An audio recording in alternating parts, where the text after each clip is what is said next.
Well, good evening, everyone. I'm Frank Scotto, and welcome to Torrance High's Zamperini Field.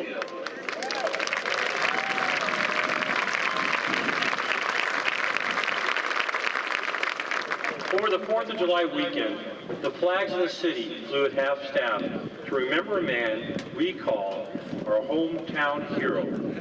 And now we're here today to celebrate the life of Louis Zamperini.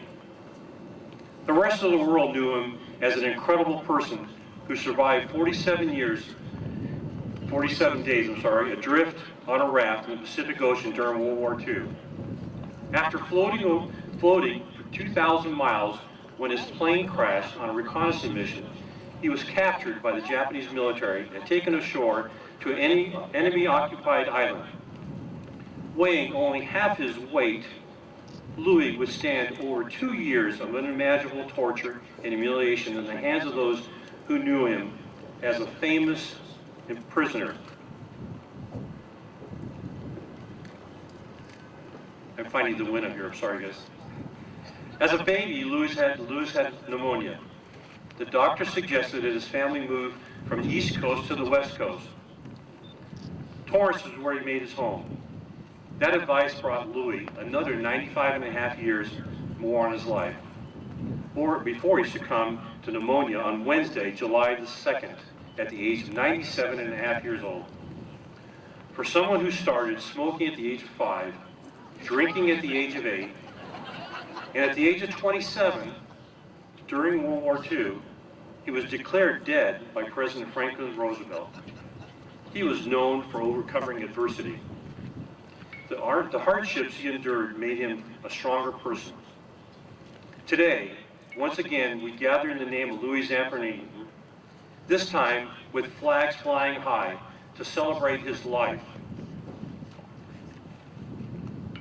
Together, the Torrance Police Department and the Torrance Fire Department will present the colors, followed by Jim Standiford, Louis' best friend and fellow Torrance High Tartar. Leading us in the pledge today and the national anthem will be sung by Laura Savitz, and the invocation will be by Chaplain Dan Hudson. So I'd like all three of you to come up.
Will you all please rise and join me in this Pledge of Allegiance?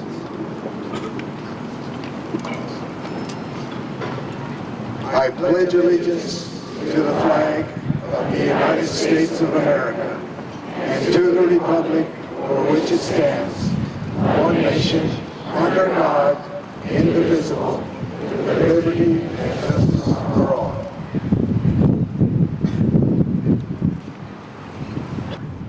Oh, say, can you see by the dawn's early light what so proudly we hailed at the twilight's last gleaming, whose broad stripes and bright stars through the perilous fight o'er the rampart we watched were so gallantly streaming.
be seated.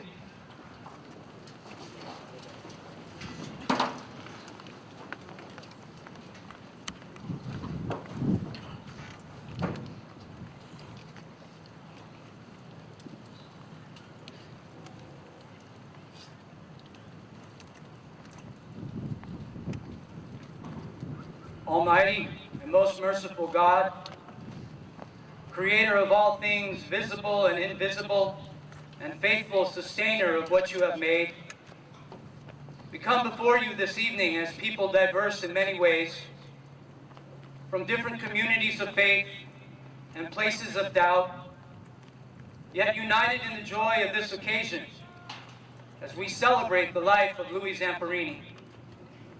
I thank you for the privilege to stand in this place and invoke your presence.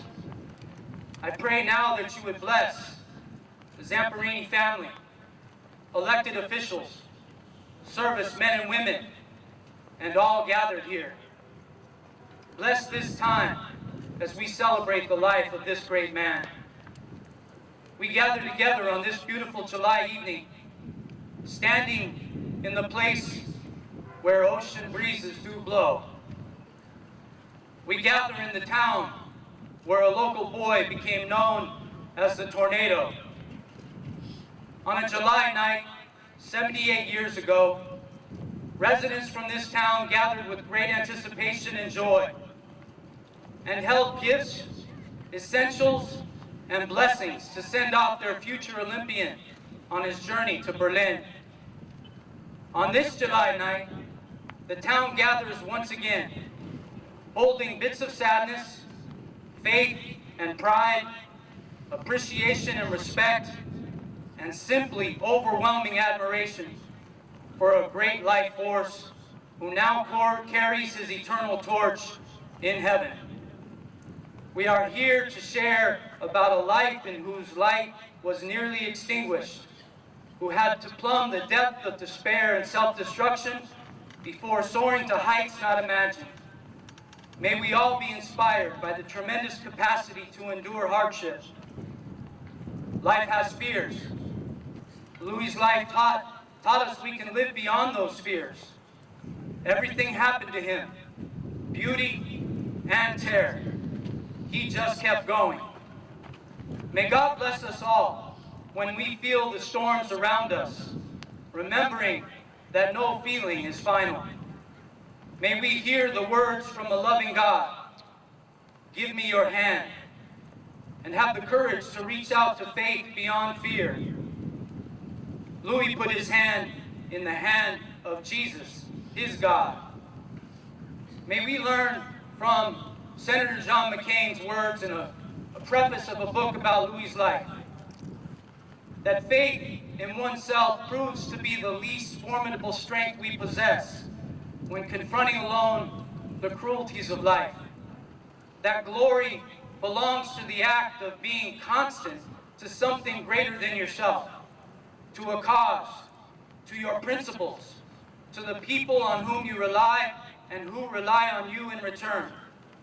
No misfortune, no injury, no humiliation can defeat that. May his life and this spirit of bravery in life and in the face of death inspire us long after he is gone. May God's blessing be upon us all. Amen.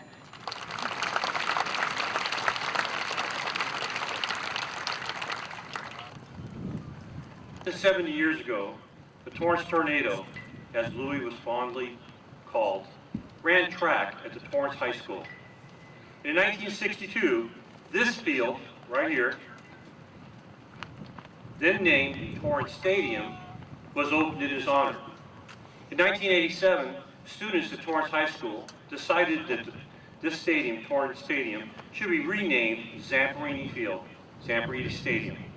Today, there is a plaque at the east end of the field below the flagpole dedicating this stadium to Louis. In honor of Louis' service to our country, we have a group of World War II veterans with us here today. If you guys can please stand up, they're all right here.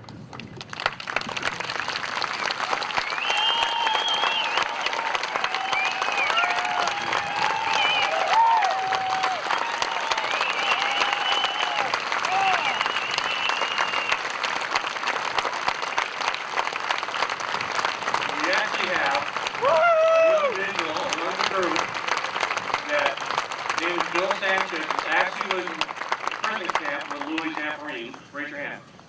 There he is right there. He actually was in prison camp with Louis Zamperini.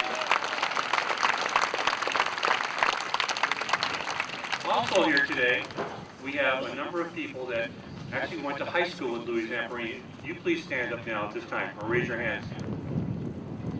Come on, guys, raise your hands. There's some over there.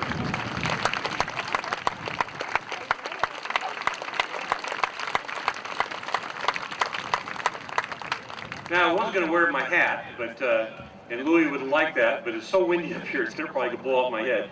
But so that you can see, it's a USC hat. Louis, every time he came to Torrance, he typically wore his USC hat, so that's why I have that here. In memory of Louis, the Torrance High School Association student body will now place a wreath at the plaque.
Let's give the Torrance High School Association student body a round of applause.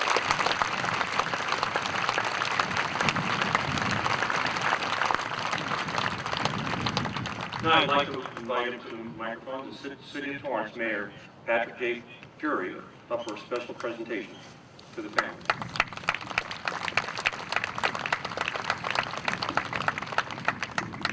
Thank you, Mayor Scotto. Good evening to everybody. On behalf of the City of Torrance, the City Council has a special presentation to the Zamperini family. Our city's coins and our nation's flag. The flag has flown over Torrance City Hall and Lewis's alma mater, Torrance High School. These are a small token of our appreciation for all that Lewis has done for the City of Torrance and our great nation. Councilman Barnett and Goodrich, would you please present the flag to Miss Cynthia Zamperini Garris?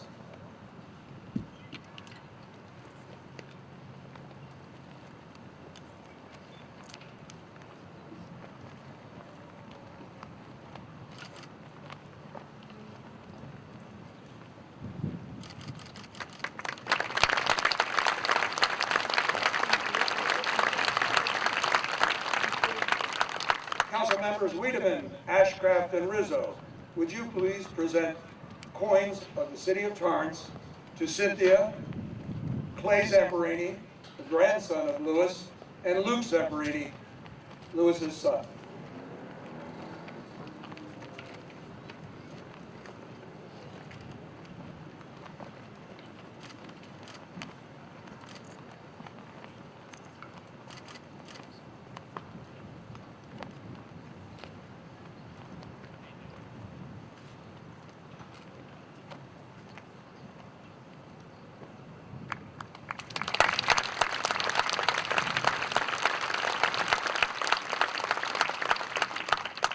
The City of Torrance is very fortunate to have played a role in Mr. Zamperini's life, and we honor him with landmarks in our city, including the stadium we are gathered in this evening.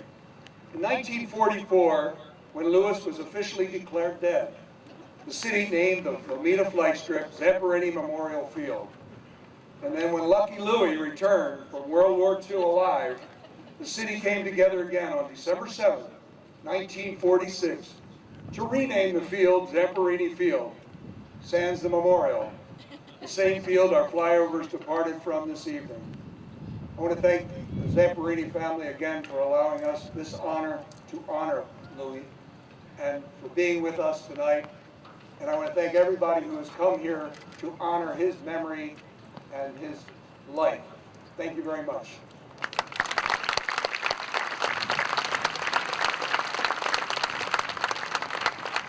Thank you, Mayor. Louis is survived by 2 children, Cynthia and Luke, and a grandson, Clay, whose love and support meant the world to him. I'd like to first invite his daughter, Cynthia Zamperini, to the podium to say a few remarks, please.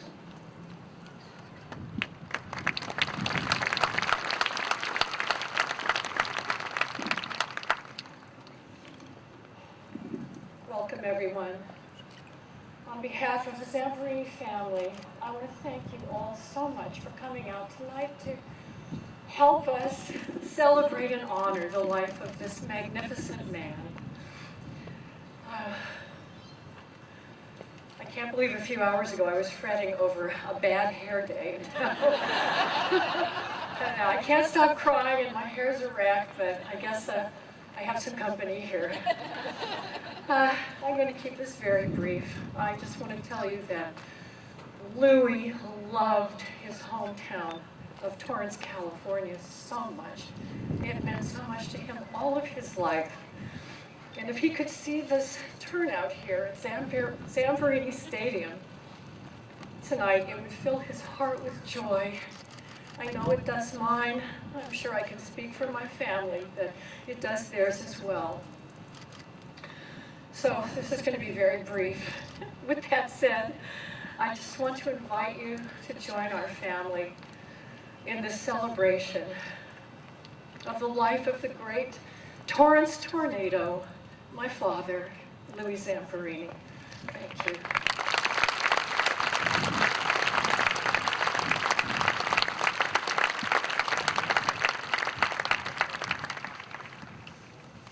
Thank you, Cynthia. Now I'd like to invite his son, Luke Zamperini.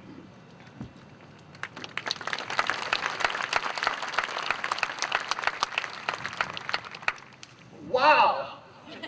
I mean, what an honor and a privilege to be here with you and to see so many of you here. So, good citizens and visitors to Torrance, thank you so much. You know, I just want to tell you a little something about my dad, our beloved Louis. You know, I'm sure you've all heard the stories, but when his plane crashed in the ocean back in 1943, he was prepared for that ordeal at sea. Being a teenager in Torrance, after being Torrance's most notable bad boy, he became a scout, and an Eagle Scout at that. And being a scout, he learned that the bullets would lose their trajectory in about 3 to 4 feet of water. When he went to school at USC, he studied physiology, and he learned that the brain was like a muscle. It would atrophy if you didn't use it. And then when he was stationed in Hawaii, there was a survival course that was available to all 50,000 some odd GIs in the islands. And he attended that course with 14 other soldiers. That was it. And the course was survival in the water with sharks. So he was prepared. Now I got to tell you, growing up with Louis as a father was it was quite something. And you know, when he taught me to drive, it was not so much about operating the machine, the car, but it was about, and I'm going to let these planes fly over here.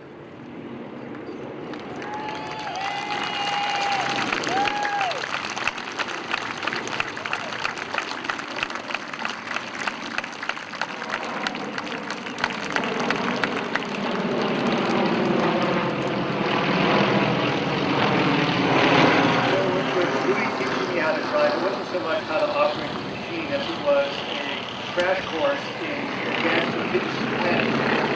It was all about anticipating the moves of all the other drivers on the road and making plans to be able to escape quickly out of any kind of a situation.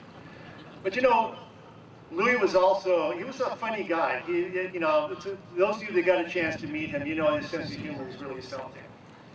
This is a man that, well, see, my mother, who was quite adventurous herself, she went around the world on a tramp steamer back in the 1960s, and when she came home, she was telling us of her adventures, and you know, she was talking about when she was walking up to the pyramids in Egypt that, you know, one of the local men there, you know, slapped her on the rear end.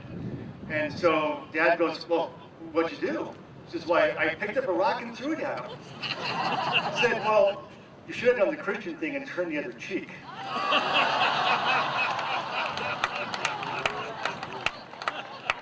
This is a man who, when being interviewed by, here they come again.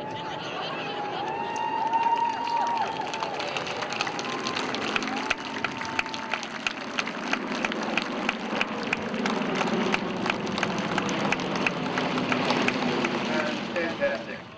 So when being asked if anything ever good came out of 2.5 years in a Japanese prison camp,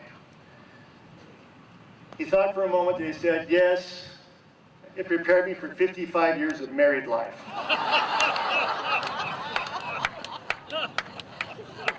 You know, he was also a very adventurous man. Did you know that he was lost at sea twice after the war? On a schooner in 1949, blown out to sea off the coast of Mexico, missing for weeks. But lucky Louis showed up again. And I gotta tell you, he was a loving person. Having him for a father was just fantastic. He was a really great dad. He was always there for my sister and myself. He was there for my his grandson, my son Clay. And you know, like his generation, he had a hard time saying I love you, but he demonstrated his love through actions. The things that he would do for us, we knew how much he loved us. In his later years, he began to let those words come out, I love you, and as he just got softer and softer with age. And you know, just the things he did for us, I can go into, oh, sacrilege, I just knocked over the SC ball cap. Sorry, Mayor. By the way, my dad went everywhere with his ball cap, mostly to seek out the UCLA alumni.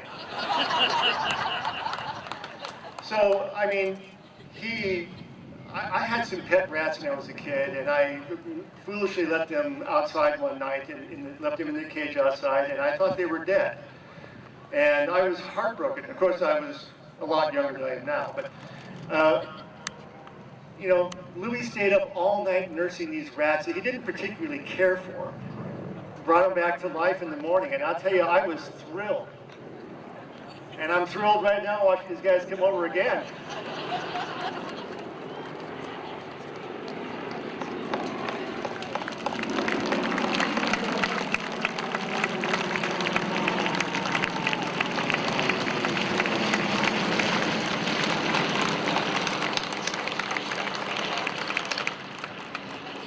Lastly, I just want to say that Louis was miraculous. And it's not that he performed miracles to impress other people, but that miraculous things happened to him to demonstrate the power of God in his life. The crash at sea, hopelessly wrapped up in the coiled wires from the tail of the airplane, pinning him under the waist gunner's window. Unable to free himself, he passed out, going deeper and deeper into the water, only to awake a few moments later, floating free. No way to figure that one out. It had to have been a miracle. When being strafed in the life raft, the three men in this one life raft encountered 48 bullet holes in the raft. Not a single